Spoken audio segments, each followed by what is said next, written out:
2 design bureaus, 1 state, 60 years of competition so intense it reshaped the balance of military power on Earth.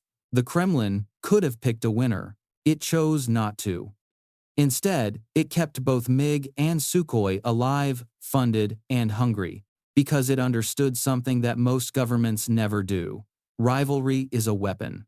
MiG built light, cheap, and in the millions. Aircraft so simple that an air force with no tradition and no budget could put them in the sky within a week. Sukhoi built heavy, expensive, and singular. Aircraft so capable they forced enemies to rewrite their training manuals. Neither philosophy was wrong. Both were necessary. What follows is the complete record of what that competition produced. 23 combat aircraft, 2 bureaus, 7 decades of decisions with consequences. Chapter 1. Swept Wings and Shock. The MiG 1-5, MiG 1-7, and the Korean Reckoning. In 1947, Britain sold the Soviet Union 55 Rolls-Royce Nene turbojet engines, a commercial transaction that turned out to be one of the most consequential technology transfers in Cold War history. Within 18 months, Artem Mikoyan had built an airframe around a Soviet copy of that engine, combining it with swept-wing aerodynamic data captured from German wartime research. The result was the MiG 1-5. First flight, the 30th of December, 1947. It shocked the West. When MiG 1-5S appeared over Korea in November 1950, American F-80, Shooting Stars, and B-29 formations were immediately outclassed. The MiG could climb faster, fly higher, and hit harder than anything the United Nations had in theater. The U.S. Air Force temporarily grounded its B-29S over North Korea.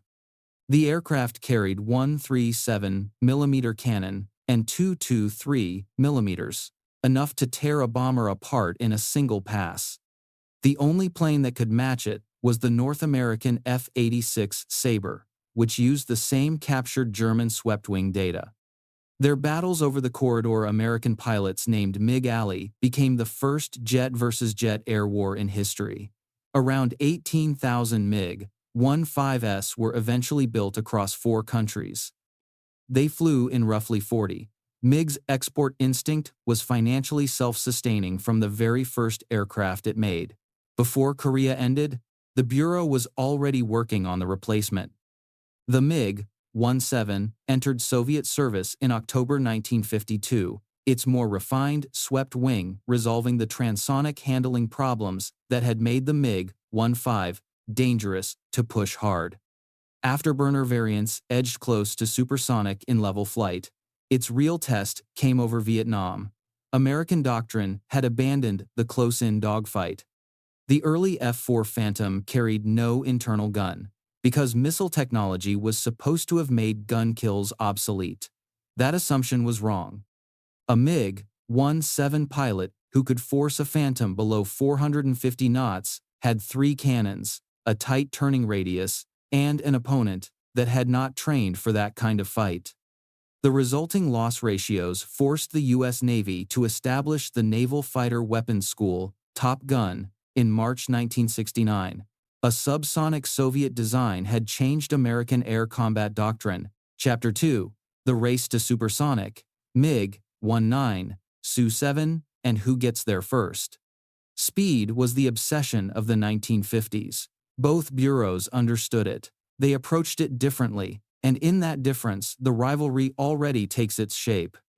The MiG 1-9 first flew in September 1953 and entered Soviet service in 1955 as the first production aircraft in the world capable of level supersonic flight. Mach 1.3 on 2 Tumansky RD-9 afterburning turbojets. The farmer, as NATO designated it, was MiG's evolutionary push through the sound barrier. It worked. MiG got there first. The MiG 1-9's lasting combat legacy, however, came through its Chinese-built derivative, the Shenyang J-6.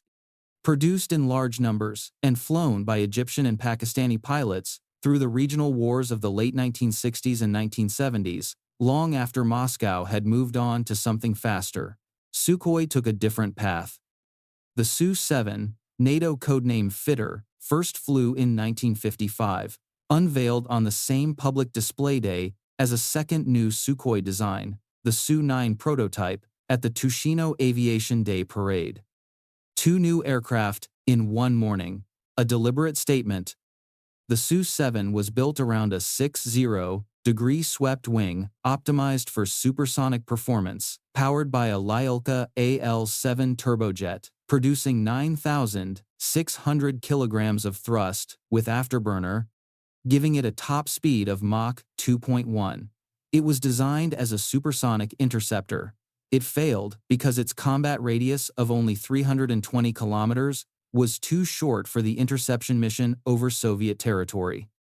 Sukhoi pivoted, repackaged it as a fighter bomber, and sold it to 12 countries. Over 1,800 were built: India, Egypt, Iraq, Algeria. The aircraft that was not good enough for what it was designed to do became the foundation of Soviet strike aviation for a decade. Sukhoi had also established something MiG had not yet needed to prove: that heavy, expensive aircraft could find export markets beyond the Warsaw Pact. Chapter 3: The Interceptor Fortress, Su-9 to Foxbat, and the aircraft that shot down an airliner. While MiG was refining its frontline fighter line, Sukhoi was being handed a different and more specific problem. The Soviet Union had 11 time zones of border to defend against American strategic bombers. The answer required something beyond a fighter. It required a system. The Su-9 entered that system in 1959. NATO called it the Fishpot. Single engine, delta wing, no internal cannon, armed exclusively with 4 AA-1 alkali missiles. Its pilots did not choose targets. They were vectored onto them by ground radar operators. The Su-9 was a component of a network rather than a self-directing weapon. In October 1959, it set a world altitude record of 28,852 meters. The F-4 Phantom broke that record 2 months later. Approximately 1,150 Su-9s were built. Not one was ever exported. The Su-11 followed in 1964, NATO codename Fishpot C. Sukhoi lengthened the nose to accommodate the more powerful Oriole radar, improved the engine, produced 108 aircraft. The Bureau's own engineers considered it a misfire. Better sensors, same fundamental limitations, no capability against low-flying targets, total dependence on ground-controlled interception. That gap was becoming critical. NATO cruise missile doctrine was moving toward terrain-following profiles that would fly under Soviet radar. Sukhoi was already designing the answer. The Su-15, NATO codename Flagon, entered service in 1967. Twin engines, delta wing, Mach 2.5 at altitude, radar range of 40 kilometers against bomber-sized targets. Around 1,300 were built between 1,966 and 1,979. Not one was exported. The Su-15 existed to defend Soviet airspace against the American Strategic Bomber Force, built specifically with threats like the proposed Mach 3 XB-70 Valkyrie in mind. It was the most capable interceptor of its era and was completely invisible to the outside world, because Moscow would not allow it across Soviet borders. That invisibility ended on the 1st of September 1983. Korean Airlines Flight 007, a Boeing 747 with 269 people aboard, had drifted 500 kilometers off course into Soviet airspace over Sakhalin Island. A Su-15TM, piloted by Major Gennady Osipovich, was vectored onto it by ground control. He fired 2 R-98 missiles. The aircraft went down in the Sea of Japan, no survivors. The interception was not a malfunction. It was the PVO system executing exactly the procedure it was designed to execute, and that is precisely what made it so disturbing to examine afterward. There is a footnote to that night that reveals how institutional decisions compound. An earlier MiG, Tu-3, scrambled from Kamchatka when the 747 first entered Soviet airspace, had reached the aircraft but was forced to abort when its fuel hit minimum safe levels. That reduced fuel load traced directly to 1,976. When Soviet pilot Viktor Belenko flew his MiG-25 Foxbat to Japan, landing at Hakodate Airport and handing Western intelligence the most complete technical assessment of a Soviet frontline aircraft ever obtained. The top command responded by ordering fighters fueled only to mission minimums, making defection impossible. The policy designed to prevent one man from escaping contributed to 269 deaths 7 years later. The MiG-25 itself demands its account. The Foxbat was built to answer the American XB-70, a Mach 3 bomber that was eventually canceled before it entered service. The MiG-25 was not canceled. It reached Mach 2.83 inches normal operations, Mach 3.2 inches emergencies, at the cost of destroying its engines, and was constructed from 80% nickel steel because Soviet industry could not machine titanium at the required scale.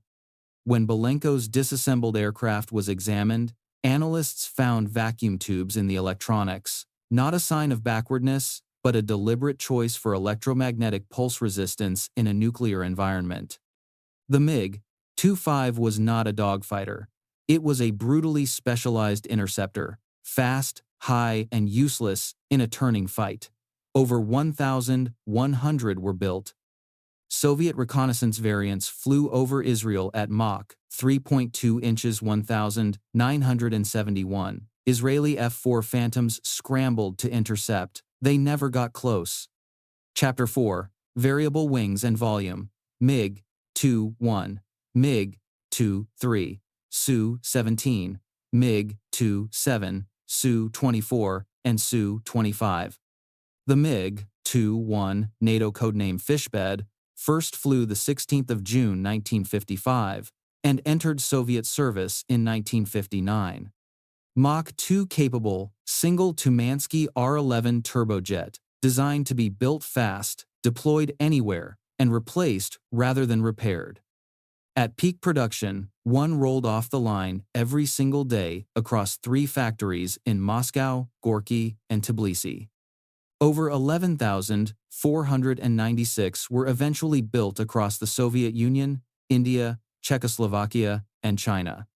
That number makes the Fishbed the most produced supersonic jet fighter in aviation history, a record no other aircraft exceeding Mach 1 has come close to matching. Exported to over 60 nations. Egypt, Syria, Cuba, North Vietnam, North Korea.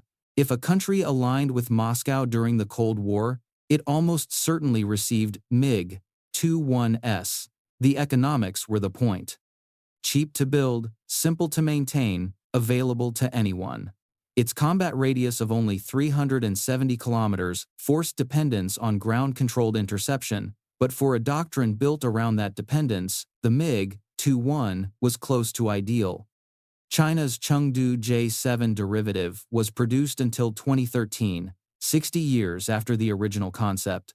In the mid-1960s, Soviet aerodynamicists concluded that variable geometry wings could give a single airframe both low-speed handling for rough field operations and the high-speed performance needed for combat. Both bureaus received directives to develop one simultaneously. Both responded simultaneously. MiG produced the MiG-23. First flight, the 10th of June, 1967. Service entry, 1,970. NATO codename, Flogger. Wings at 3 preset positions, 16 degrees for takeoff and landing, 45 for general flight, 2 degrees swept for high-speed penetration. Fully swept with afterburner, the aircraft accelerated to Mach 2.35 on a single Tumansky R-29. Over 5,000 built across all variants, flying in 22 countries. Sukhoi's answer was the Su-17, first flight, the 2nd of August, 1966, service entry 1,970, NATO, codename Fitter C, not a new aircraft, The existing Su-7 fuselage, with a variable outer wing panel fitted on, cheaper and faster to field than a clean sheet design. Both types entered service the same year. Both approaches worked. The MiG-27 arrived in 1975 as the MiG-23 dedicated to ground attack, NATO codename Flogger D. Air-to-air radar removed, nose redesigned with a downward slope for target visibility, variable intake ramps replaced with simpler fixed ones, a 6-barrel GSH-623 Gatling cannon fitted, about 1,075 built. Where the MiG-23 tried to do everything, the MiG-27 committed to one role.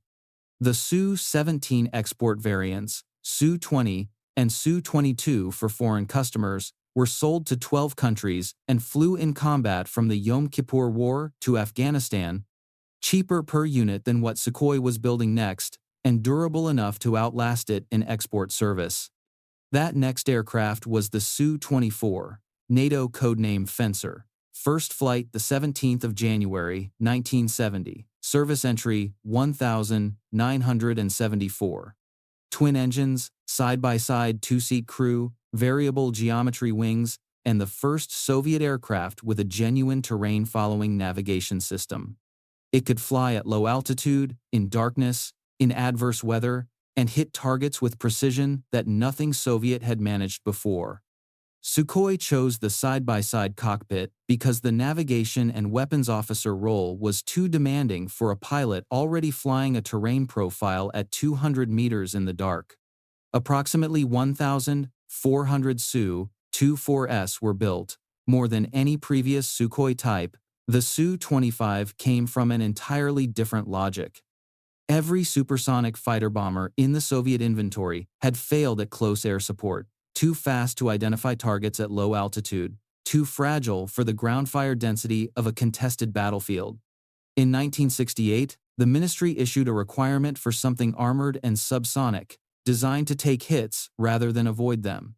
Sukhoi's T-8 prototype first flew the 22nd of February, 1975. The production aircraft entered service in 1981 as the Su-25, NATO codename Frogfoot. Pilots called it the Grak, the Rook.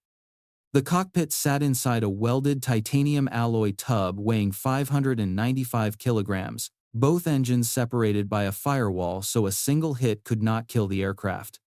Fixed armament was a 30mm G-Shay 302 cannon with 250 rounds, 11 hardpoints for up to 4,400 kilograms of ordnance. Over the Afghan War, Su-25C flew 60,000 sorties and lost 23 aircraft to ground fire and missiles. That ratio validated every design decision. Chapter 5. The High-Low Pair, MiG-29 and Su-27, against the F-15 and F-16. In the early 1970s, Soviet military intelligence delivered detailed assessments of two American programs: the F-15 Eagle, a twin-engine heavyweight air superiority fighter with long-range and powerful radar, and the F-16 Fighting Falcon, a lightweight single-engine day fighter optimized for close-range agility and low operating cost.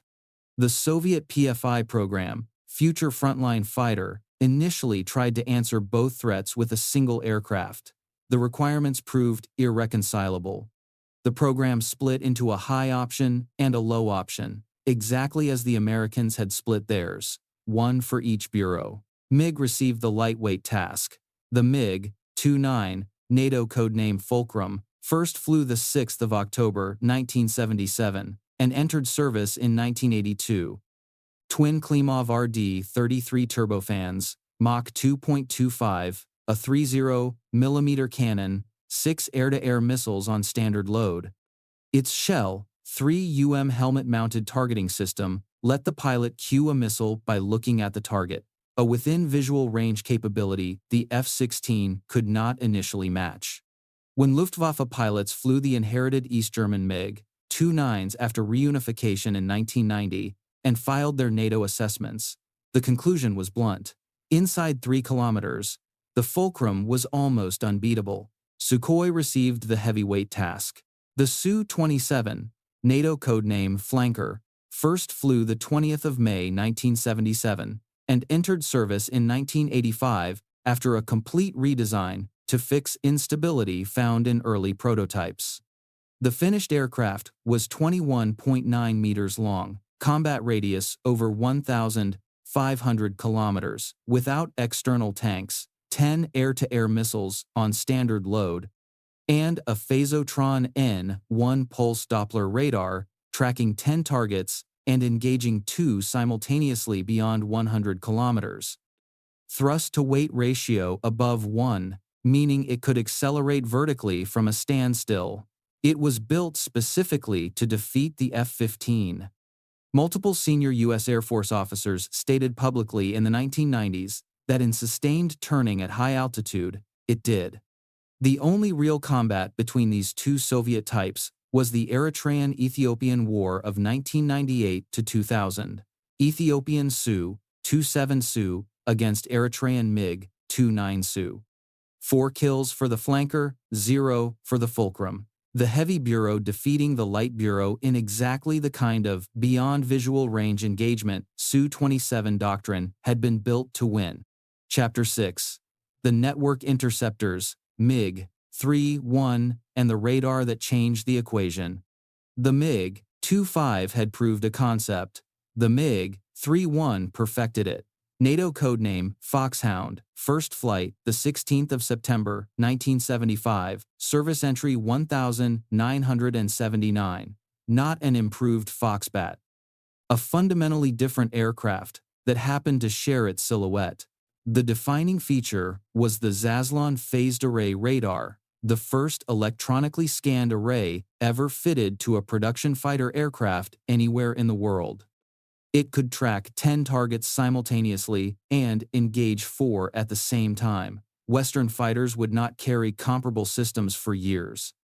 The MiG-31 was also the first Soviet combat aircraft with genuine look-down, shoot-down capability. It could detect low-flying cruise missiles against ground clutter, exactly the terrain-following profile NATO intended to use to slip under Soviet radar coverage. 2 Soloviev D-30 F6 turbofan engines, 34,000 pounds of thrust each in afterburner.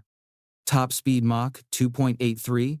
Unlike the MiG-25, the Foxhound could sustain Mach 1.23 at low altitude without structural damage, making it the only Soviet aircraft capable of chasing a low-level intruder at supersonic speed. Each MiG-31 was equipped with an APD-518 digital data link, connecting it to ground stations and to other MiG-31s. 4 aircraft working together could patrol 1,100 kilometers of frontier as a shared sensor network. Each aircraft's radar picture available to every other aircraft in the formation. NATO would not achieve equivalent capability until the development of Link 16.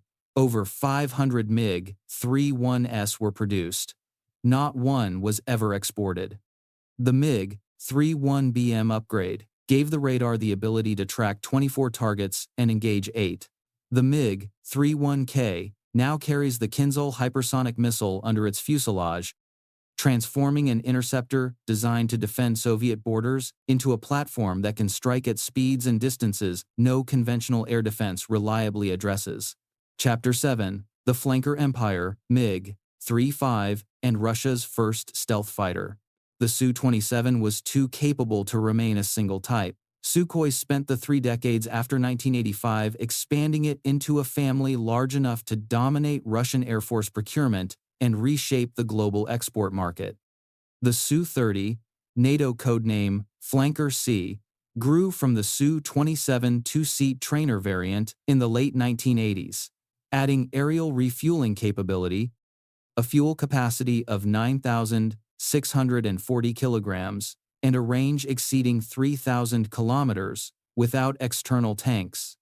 When the Soviet Union collapsed and Sukhoi needed export revenue to survive through the 1990s, the Su-30 became its commercial centerpiece. The Su-30 MKI for India, first delivered in 2002, combined thrust vectoring engines, Canard foreplanes, and a mixed Russian-Israeli-French avionics package. It remains the most capable flanker in any service today. The Su-33, NATO codename Flanker D, first flew the 17th of August, 1987. Sukhoi's carrier-based adaptation for the Admiral Kuznetsov, folding wings, strengthened undercarriage, arresting hook, and canard foreplanes that Sukhoi would carry through the entire later family. Ski jump recovery rather than steam catapult. The Su-33 defeated a competing MiG-29K for the Kuznetsov contract, but the MiG-29K was revived and sold to India for its own carrier program. Both bureaus got carrier aircraft. The Kremlin's parallel competition survived the collapse of the state that created it. The Su-34, NATO codename Fullback, first flew the 13th of April, 1990. Its most recognizable feature is a side-by-side two-seat cockpit wide enough to stand in, fitted with a galley and a toilet, not a luxury. The Su-34's primary role is long-range precision strike, missions designed to last 4 to 6 hours. The nose radar handles terrain following, air-to-air engagement, and synthetic aperture ground mapping simultaneously, precision strikes, electronic warfare, and aerial refueling in a single sortie without returning to base. The Su-35, NATO codename Flanker E, entered Russian service in 2014, with Saturn 117S thrust vectoring engines that allow the nose to point independently of the flight path, enabling maneuvers at effectively zero airspeed that no fixed-nozzle aircraft can replicate. Its N-35 Urbis E radar detects a fighter-sized target at 400 kilometers, roughly 30% beyond the F-22 Raptor's published detection range. With the usual caveats about comparing stealth and non-stealth platforms on different measurement standards, MiG's answer was the MiG-35, NATO, codename Fulcrum F, first flight, the 26th of January 2007.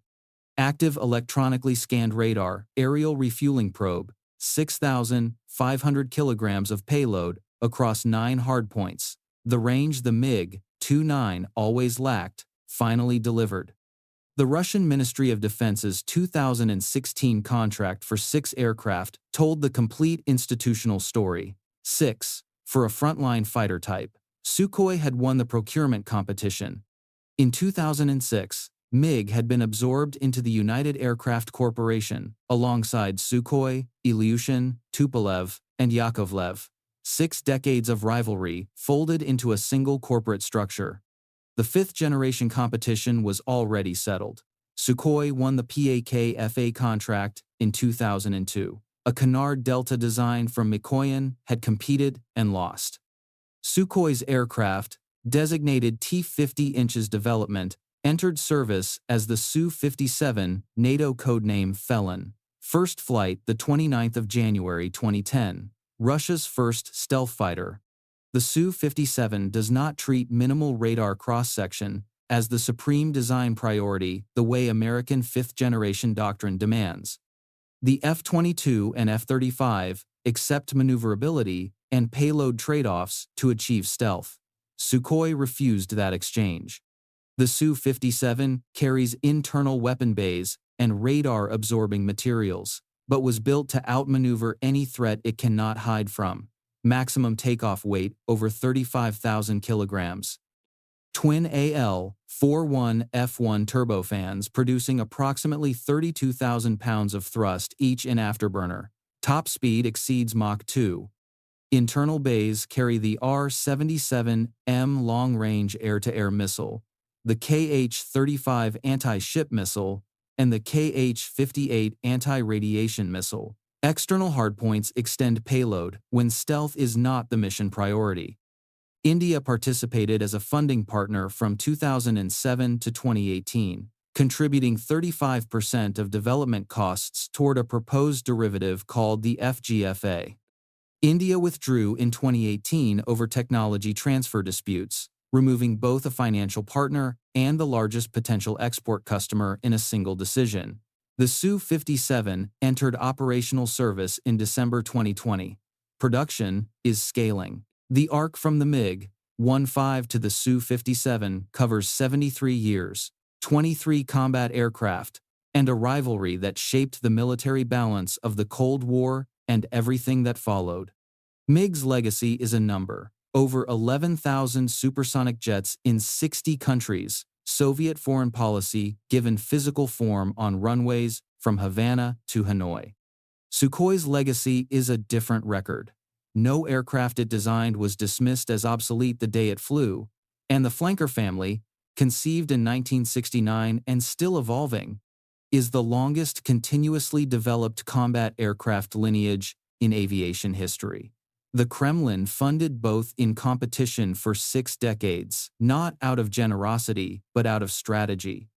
The best way to build the world's most capable air force was to make sure the people designing it were always afraid of losing to each other.